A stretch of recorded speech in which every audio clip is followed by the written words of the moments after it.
Depuis 42 années, l'État français maintient derrière les barreaux Georges Ibrahim Abdallah, camarade et président d'honneur de l'URC. 4 décennies d'obstination contre ce militant communiste de 73 ans, fervent défenseur de la Palestine. L'épisode récent du 19 février expose la cruauté du système. Georges avait préparé ses affaires, anticipant ses retrouvailles avec sa famille libanaise. Le tribunal a finalement décidé d'un report de 6 mois. Peut-on imaginer humiliation plus profonde que d'entretenir l'espoir d'un septuagénaire avant de lui infliger une attente supplémentaire? Le constat du tribunal administratif de 2022 ne laisse aucun doute. Le maintien en détention de Georges Ibrahim Abdallah obéit à des considérations de nature extra-juridique. L'évidence s'impose. Les autorités françaises persistent à emprisonner un communiste, un résistant en dehors de tout cadre légal.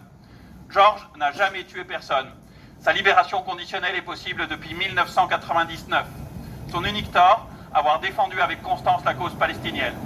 Cette persécution, orchestrée sous l'influence directe de Washington, révèle le double standard français. Bienveillance envers les responsables du génocide sioniste, sévérité implacable contre les militants anti-impérialistes. Tandis que la France se drape dans ses prétentions humanistes, elle incarcère depuis plus de 4 décennies un homme dont l'engagement contrarie les puissances impérialistes. Cette complaisance envers le colonialisme sioniste répond à des impératifs géostratégiques. Maintenir l'hégémonie occidentale sur cette région cruciale du Proche-Orient, carrefour entre l'Asie et l'Europe. Les prisonniers politiques ne sont libérés que par la force du mouvement populaire. Georges l'a toujours affirmé. Notre détermination collective compte plus que tout. Celle des militants révolutionnaires, mais aussi des progressistes sincères, révoltés par la dérive autoritaire de l'État français. L'été ne doit pas affaiblir notre mobilisation. La bourgeoisie réactionnaire croit que la solidarité s'épuise avec le temps, suivant l'agenda médiatique. Prouvons qu'elle se trompe et que notre soutien à Georges résiste à tous les calculs.